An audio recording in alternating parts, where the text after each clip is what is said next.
This is the Rich Dad Radio Show. The good news and bad news about money. Here's Robert Kiyosaki. Hello. Robert Kiyosaki, Rich Dad Radio Show, the good news and bad news about money.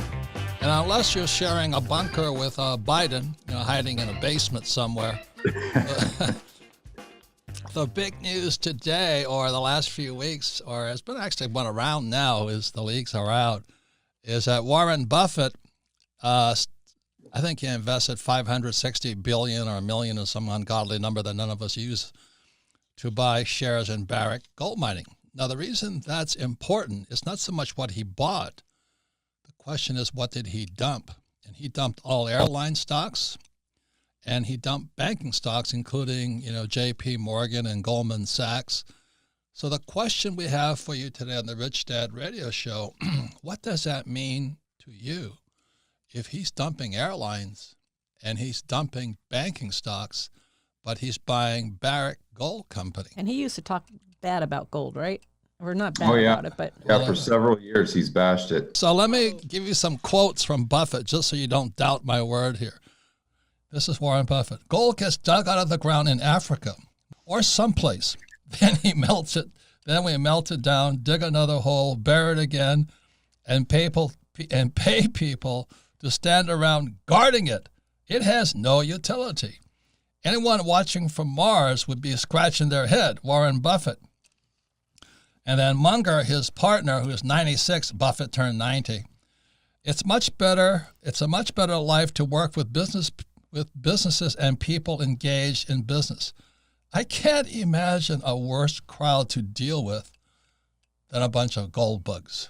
Okay, so he's Buffett is 90 and Munger is 96. This is my point of view. I'm not criticizing them, although I've really never agreed with they're obviously very rich, but I would rather not give them my money to invest for me. I like doing it myself. So that's the difference. So if you like just turning your money over to two old men, you can do that.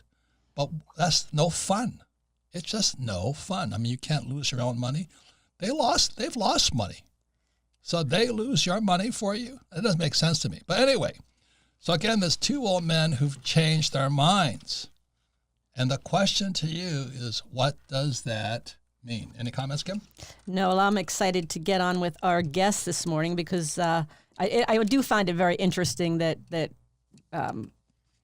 Buffett has talked down about gold for all these years, and all of a sudden he's buying. So that definitely is a big signal somewhere, and we're going to find out more about that from our guest. And our guest is one of the best educators of the economy and central banks and all of this that I've ever come across, because George Gammon keeps it so simple that even I understand it. And George, he draws pictures. Yes, I can understand I love pictures. that. I got the whiteboard behind me. I love the whiteboard. And George Gammon, he's an American real estate investor, entrepreneur, and, quote, macro addict. But you're now living in St. Barts, and then, I want to know, are you fleeing from the law? But let me just say first, too, he's got a great podcast, and you guys got to watch the podcast. It's called The Rebel Capitalist, and it's a fantastic podcast, and you'll learn so much. And that's where I get my information from. So George, although much younger than me, is one of my best teachers. So George, first question is, are you an outlaw? Is that why you're hiding in St. Barts? Well, it depends on how you define outlaw. But now I'm here in St. Barts because I just looked around the world and I wanted to find the place with the most amount of freedom, where I could go to the restaurants, the cafes, I could go watch UFC, I could go to the gym, I could do all these things. You have to wear a mask. I was sick and tired. I was sick and tired of dealing with that. So St. Barts was the best place that I could find. But going back to your comments on Buffett, I think what's really interesting, and I totally agree that it's much better for people to control their own finances if they know what they're doing. And right now, I think more than any time in maybe history or American history, I think you've got two choices. And that's, you can either be prepared or you're going to be a victim. And by looking at what Buffett is doing, I think it's important for the average person to understand the concept. So, okay, first and foremost, he's selling banks. Well, you could say there's a lot of downside risk with loans, especially commercial loans right now, with what's going on with the virus. But you could also say if the Fed starts to, and I'll unpack this a little bit further, I'll use some technical terms right now. But if the Fed decides to peg the yield curve, so that means they won't allow interest rates to go up, even though the rate of inflation is going up, then that really hurts the banks because they're getting paid back with these cheaper dollars. They can raise interest rates, but there's substantial risk that, let's say, there for inflation. So that's not good for the banks. And then you say, okay, well, what's cheap right now? Buffett always likes to buy what's cheap. And if you look at commodities going back 120 years to 1900, I just listened to an interview with Jim Grant where he went over this, and commodities relative to financial assets, more specifically the stock market, are at 120-year lows.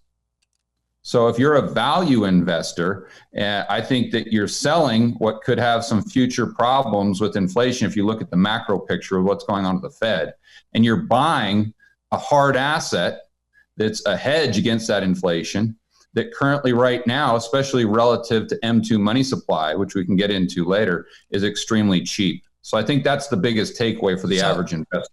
Right, but you got to use language that satisfies me here, George. A little too complex here. Okay, so let's start with the government debt. So let's go to airlines. So look, he's dumping banks, okay? But the other reason I read, the reason he's dumping banks is people can't pay back the loans anyway. Yeah. Do you know what I mean? So that's a huge problem. And and I was going to have you on to talk about the shadow banking system in the repo market, which the Fed and Treasury took over. But the other question is, why would he be dumping airline stocks and you're hiding in St. Barts? Well, I think he's dumping airline stocks because they're going to have a lot of pressure. I mean, when I flew from Medellin to Fort Lauderdale on that humanitarian flight we were talking about earlier, the flight was maybe a quarter full. And if you're an airline, as you guys know, the margins are incredibly thin. They don't make much per flight. Only maybe a couple seats provide the profit, maybe 3 or 4 seats. It's just that they have so much volume, and that's where they make the money. So if you've got all these flights going around that are half empty, I mean, you got real problems. So I think he's seeing long term, if the governments continue with these lockdowns and these draconian measures, that's going to be very, very bad for airlines, especially if they're not allowed to buy their stocks back. And I think that's what he's looking at. So what's a humanitarian flight? They have a Red Cross on it or something? No, it's just like a normal airline flight. They just do them back and forth twice per month for people who have family in the United States that are U.S. citizens, or vice versa, Colombians that were stuck in the United States that wanted to get back home to Colombia because the airports there were shut down at the time. I'm not sure how they are now, but I think it also goes back to the debt. And you guys, I'm sure, have talked about it. The United States has $26 trillion in debt, but what most people don't realize is going back to 2000, let's call it from 1776 to 2000, the United States racked up about $5 trillion in debt total. And in the last 20 years, we've tacked on an extra 20 trillion or 20 plus trillion. And so it goes back to your question you're talking about, Robert, and that how do you get out of that mess? Well, you can tighten the belt, and we most likely won't do that. You can inflate away the debt, so you're paying it back with cheaper dollars. And George, when you say tighten the belt, you're talking, they call it austerity, right? Everybody has to kind of cut back on their consumption and cut back on what happens. Yeah, well, if you look at that debt, is that the fact that we've overconsumed, and basically that's what debt is. You're just pulling consumption from the future into the present. So we've overconsumed as a country for literally decades. And so at some point in time, the only way that you can meet an equilibrium point is if you underconsume by the same amount or more that you overconsumed. And you have some charts here I want to show people. It's not only is the debt now excessive, but we're running, and we'll post this on the site here. What does this chart mean? Is that we're going to keep printing more money or debt, Well, that's a real mind blower. If you look at 2020 right there, you see that it's projected that we're going to run over a $4 trillion deficit in just 1 year. So that means that the additional debt that the federal government is adding to their balance sheet, that we, the taxpayers, are responsible for in just 1 year, is over $4 trillion. Now, to give you some context, going back to from 1776 all the way to, call it, 1990 or in the mid 90s, that we racked up $4 trillion in debt in total. So you say, okay, we went 200 plus years and racked up $4 trillion in debt, and now we're doing that in just 1 year. In just 1 year, we're adding that much debt. So that does not end well. And what has to happen is the Fed has to monetize that debt, because there are not enough private buyers out there to buy the amount of treasuries that the government is issuing. And that's why we're talking. What the reason I like your program, the Rebel Capitalist Show, I'm plugging your show not now, is that you draw pictures of what's called the shadow banking system. And I said we were going to discuss the repo market today, because that's what happens when the Fed, the Treasury, took over the whole system. So it's now 100% manipulated. But I think this is what Buffett's looking at, is the red lines here, is we have to keep printing money, right? Well, it's not just printing money. So let's unpack that a little bit, because I think that's a very, very key issue. So when most people think of, quote unquote, printing money, they think of the Fed just creating bank reserves. So let's call it quantitative easing. I'm sure most people have heard that term. That's when the Fed creates, I call it funny money. It's just out of thin air. It's just digits in a computer. And they use those digits or those new currency units to buy treasuries from the banking system, from the primary dealer banks. That's typically what we call quantitative easing. And most people would call that money printing. But the key there that most people don't understand, those bank reserves really aren't legal tender. So you've got two types of money supply. You have base money, which is the bank reserves held at the Fed, and you have broad money. That's the amount of currency units that are circulating within the economy. You see, so when most people think about deflation or inflation, they're talking about the amount of broad money in the economy that's chasing X number of goods and services.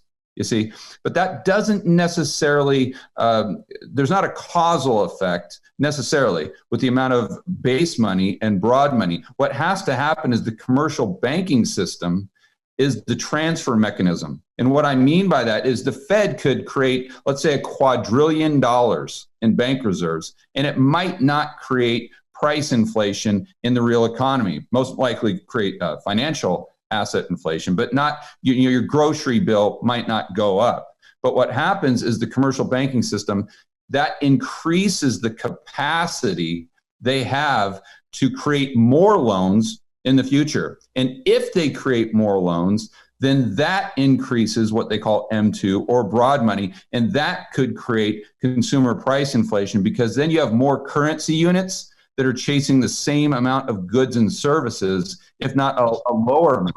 You're talking about inflation, and that's the argument that Schiff and Records always get into. What is inflation? So for the average viewer, the person that's watching this or listening to this right now, what this all means is right now the Fed is starting to create broad money. They're starting to create more currency units, and George, this is going to be inflationary. We hear you. Will it fix the problem? No. That's this the will answer. No, this is going to. See, understand here, you cannot print money when the real answer is we have to produce. That's right. Okay, That's so right. please, we'll only have a few minutes with you, so this is not a whiteboard presentation here, because I'm going to sit here and go nuts with your charts. But your opinions at this moment as to where we're at, what does Buffett see?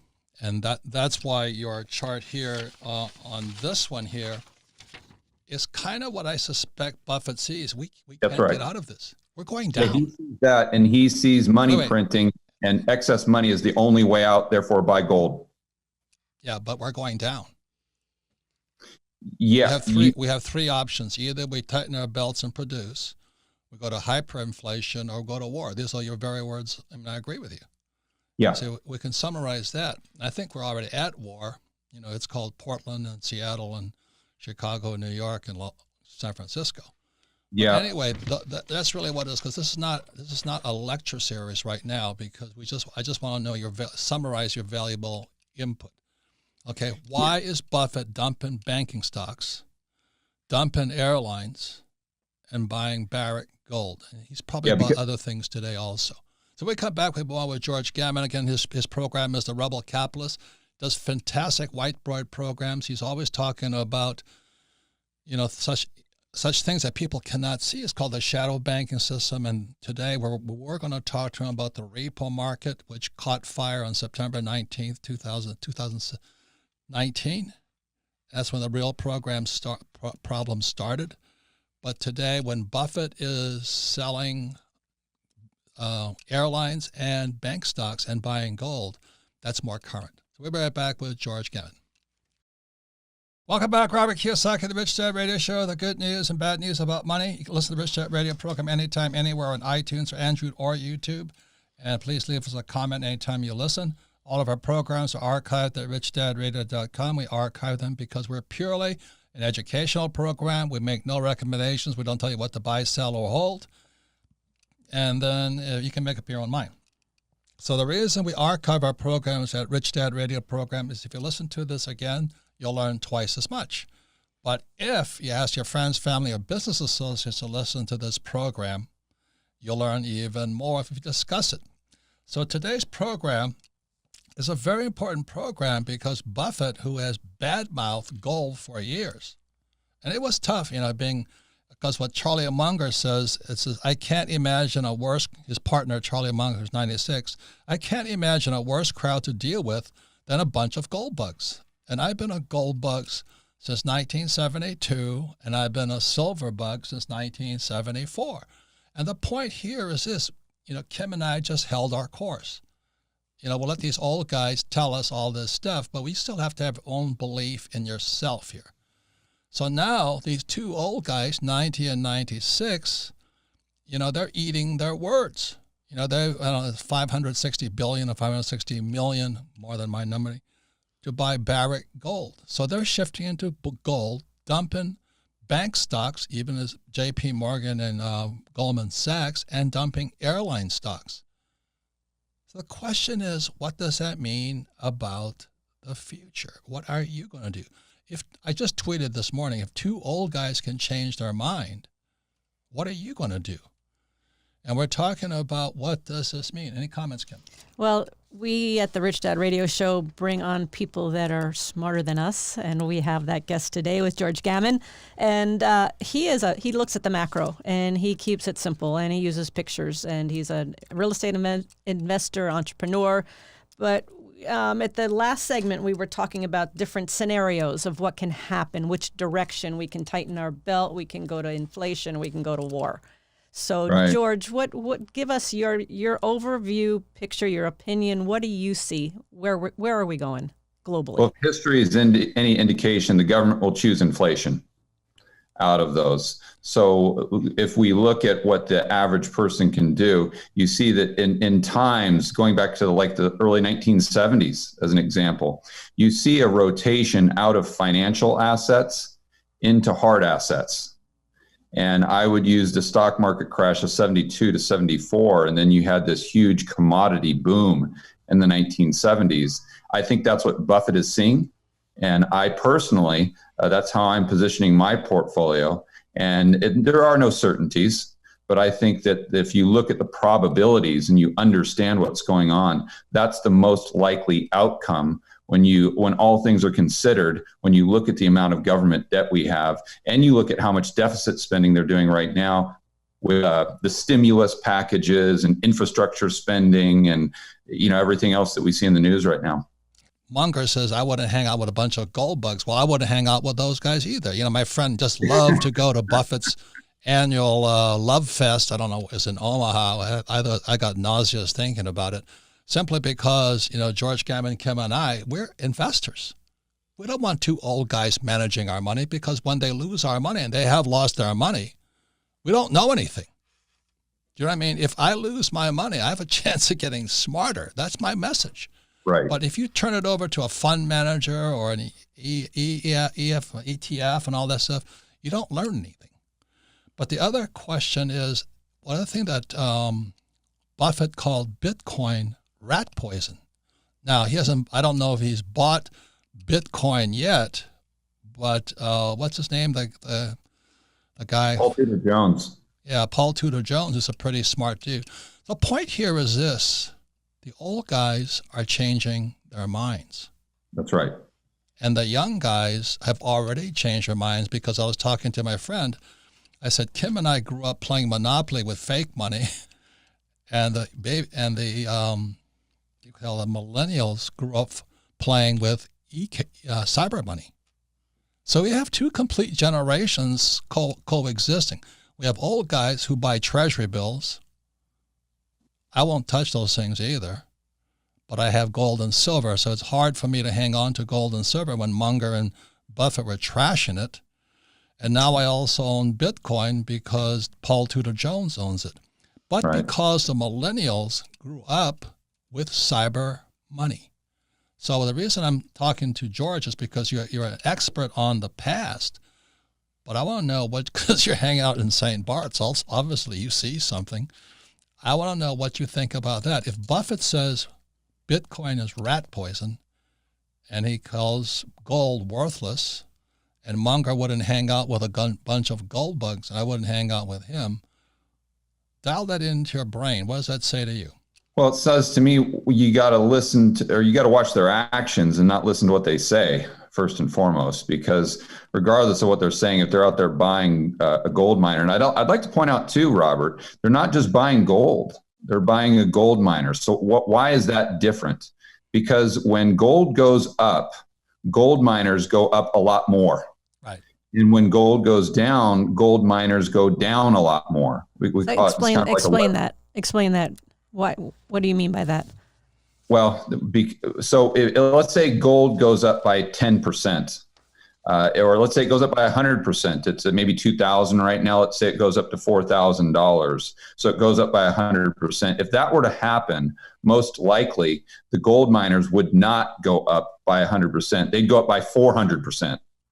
There's more leverage in it. 1,000%. Yeah, there's more leverage in gold miners. That's right. So you have to look at Buffett not only buying gold, going long gold, let's say, but he also is going long gold with leverage. And I'd also like to point out, you said about 560 million, but that's all we know of. And he's not going to buy at one time because he's going to move the market. So since then, Robert, he could have bought a lot more that we just don't know about yet, that we'll find out in the future. So George, this is my point. The reason you're on this program is dialing into your brain, because this is what Rickards calls Bayesian. You know, you can only make a decision based upon what's happened. And when something changes, even Keynes, the economist, said that he'll change his mind when the facts change. So the facts just changed, is that Buffett just started getting into gold, dumping financial stocks and airline stocks. So that's Bayesian would say, what would you do now? So you hauled ass to St. Barts, which I think is smart. And if you were speaking to our listeners right now, or viewers right now, if two old men, 90 and 96, can change their minds, and we have people sitting like, Harry Dent recommending T-bills, and we have all of this. I see your face. Well, Harry Dent's saying gold is going down to 1,000, right? Yeah, and Rickards is calling for. Because I'd love to buy more. Buy more, yeah. So Rickards is calling for $15,000 gold, and Schiff is nuts. I interview all these guys, and you're included now in the rat pack there. Yeah.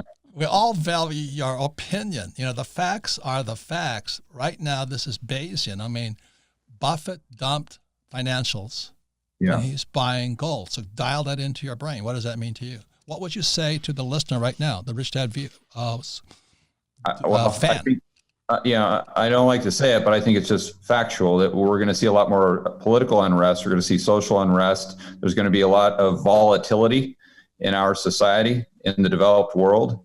And that means it's good for gold. I mean, we talk about inflation all day long, but gold does well in a lot of different situations. And especially when you have a lack or loss of confidence, not only in fiat currency, but in the system in general.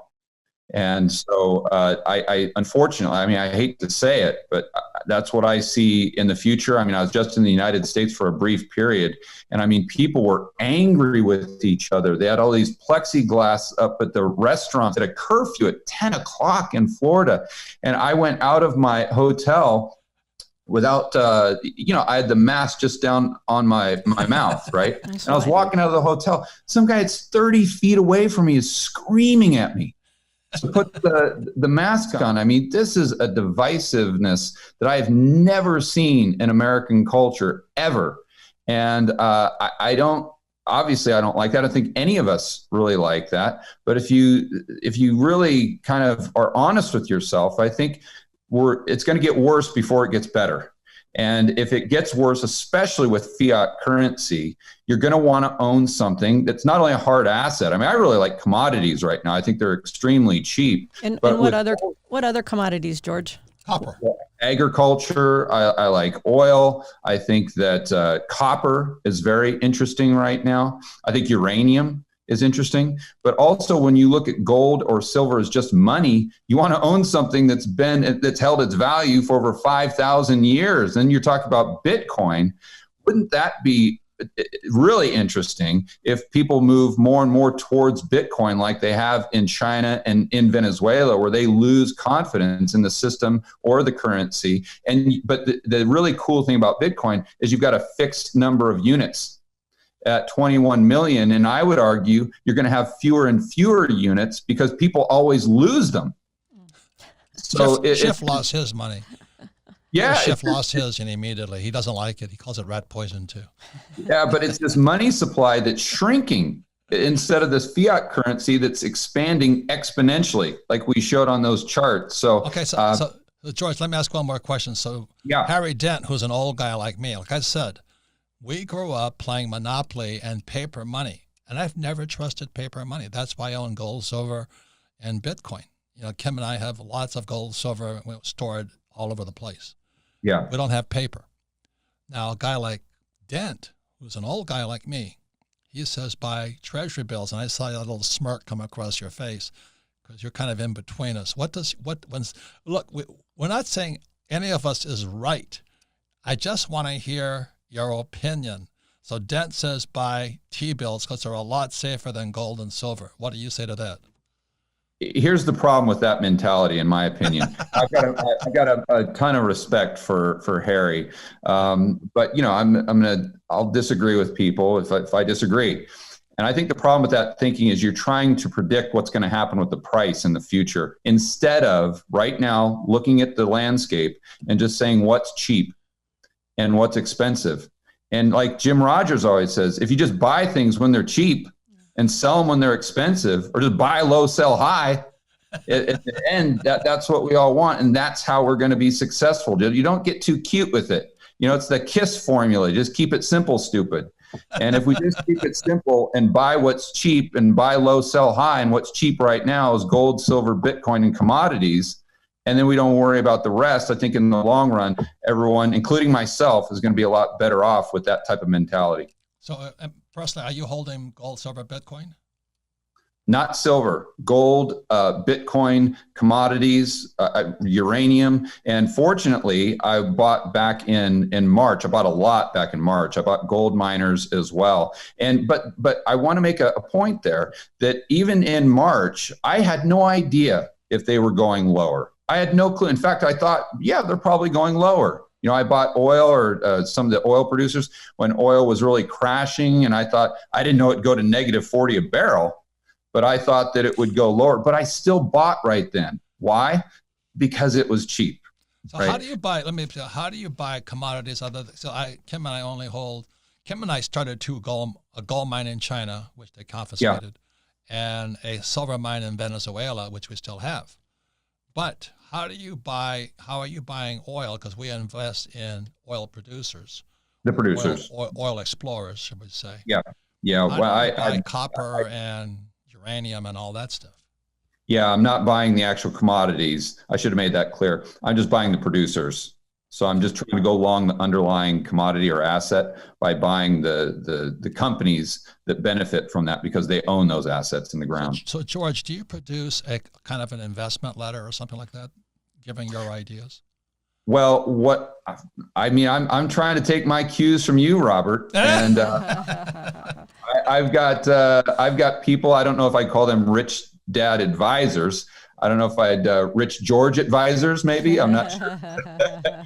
But I'm like you. I almost flunked out of high school, but I did very well in business. I was always on that side of the cash flow quadrant and the business and investor. But I know that one of the reasons I was successful is because I surrounded myself with people who were a lot smarter than I was, and I would leverage their skill sets to make me more money. Final question is this. You made a lot of money in real estate, didn't you? Yeah. Are you still in real estate?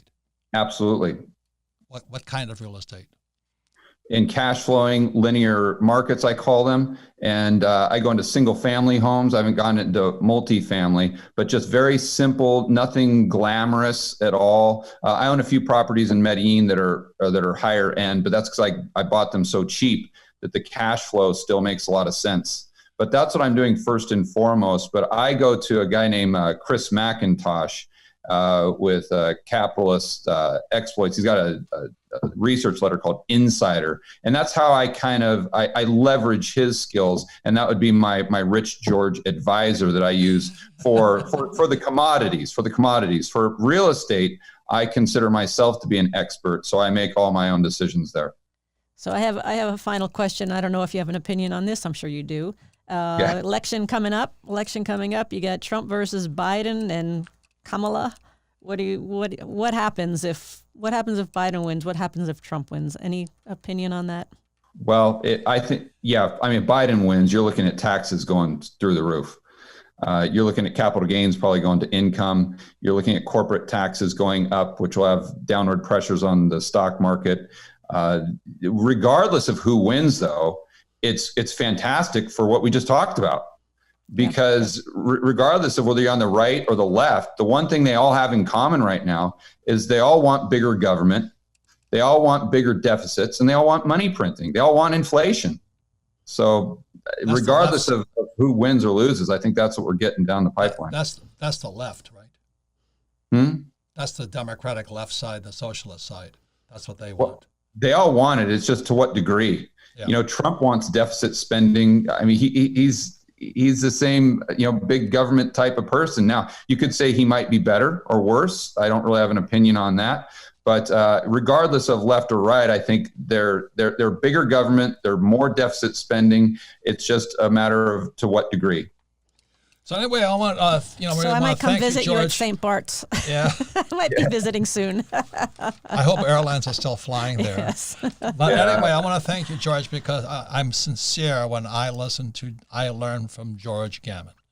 I watch his whiteboard presentations and I blow my brains out afterwards. But anyway, you're one of the smartest guys in YouTube social media I know of. And you explain the invisible. That's why I go to you. That's why I'm kind of cutting you off here, because you go into the invisible. I'm going to lose money. I don't like losing money. So I would rather have him go to the rebel capitalist and learn from George Gammon and his whiteboard, and your knowledge is impeccable, your accuracy is impeccable, and your forthrightness is worthy of listening to.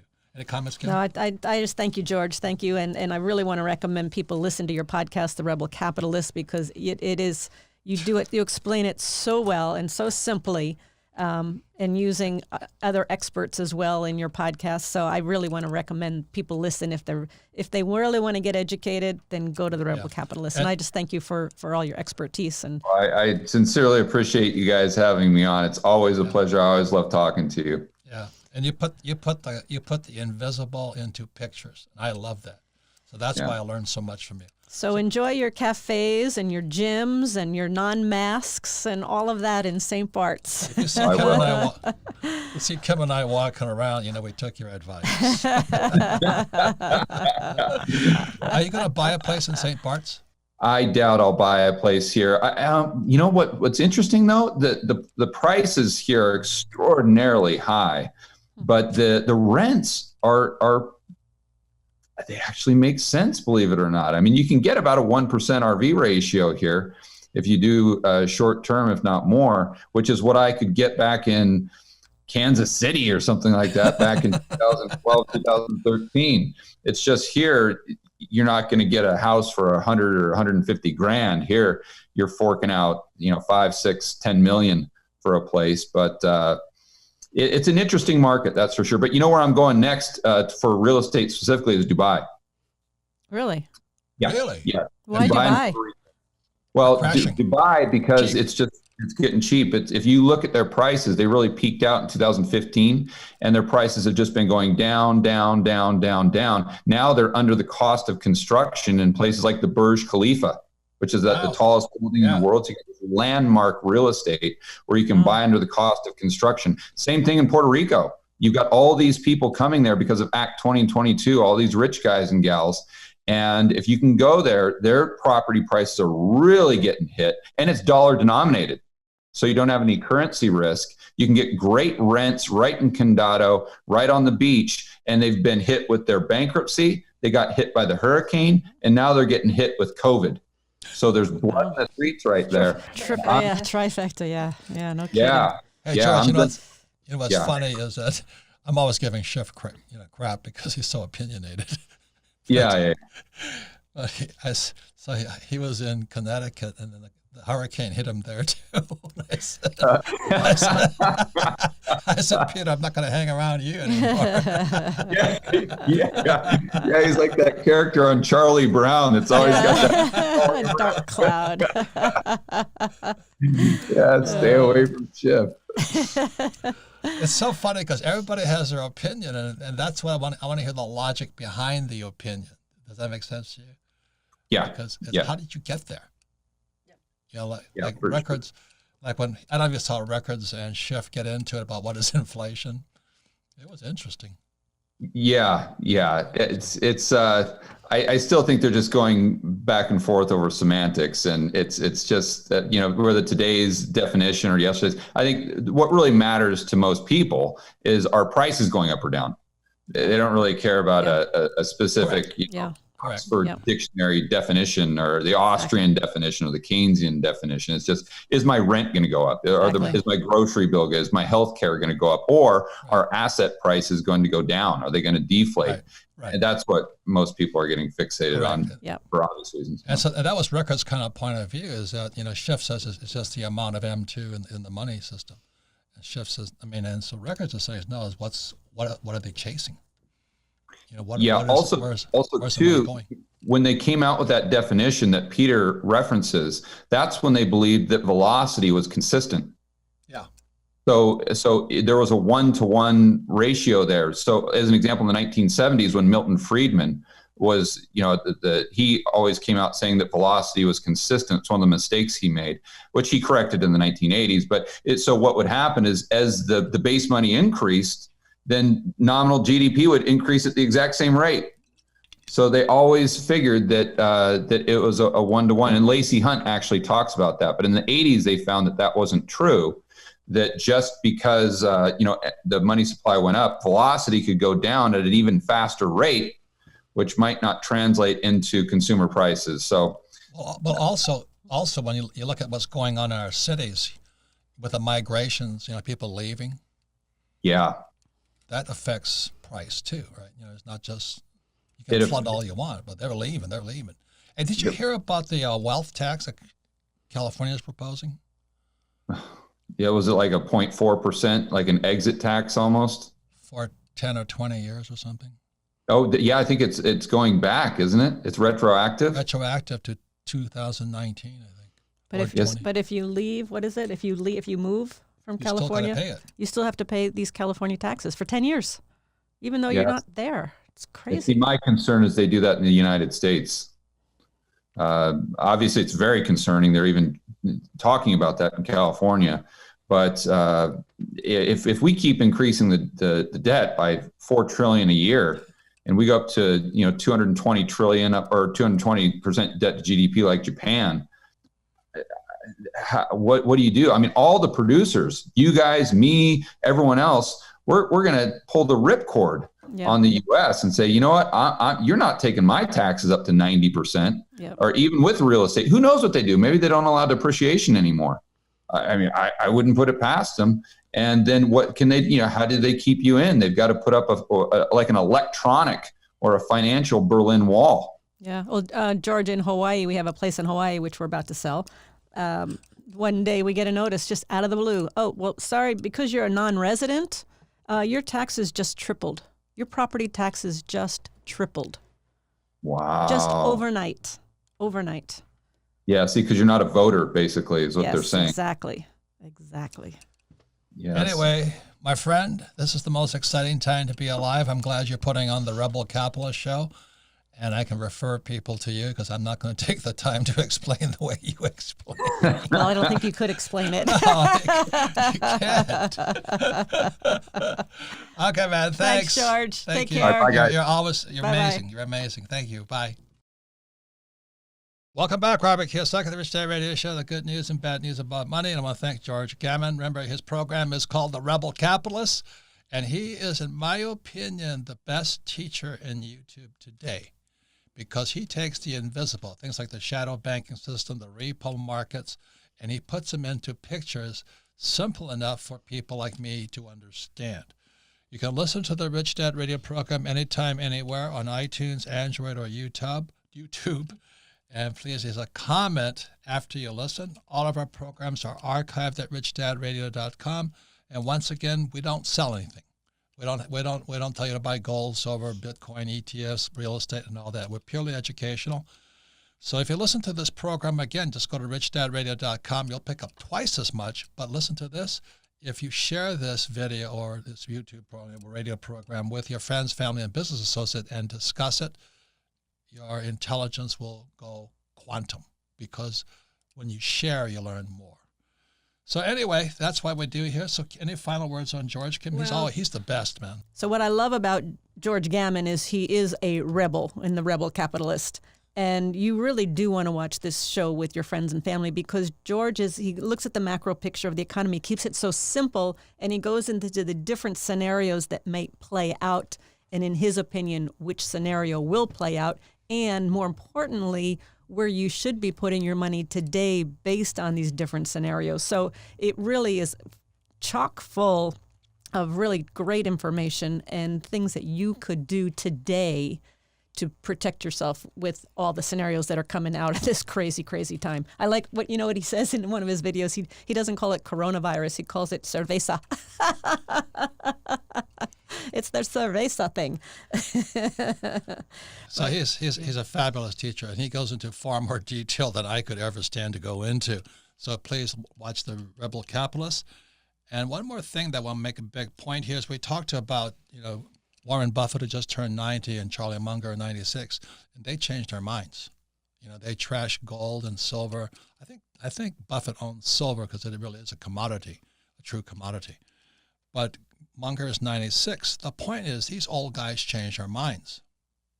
And that's one of the most important things about the Rich Dad Radio program. We want to bring all the different people in with their different points of view. Everybody's got a different point of view. Everybody's got a different opinion. And then you make up your own mind. Yes. Really, that's really what it's about. If you agree with, Charlie Munger and Buffett that, Bitcoin is rat poison, then don't buy it.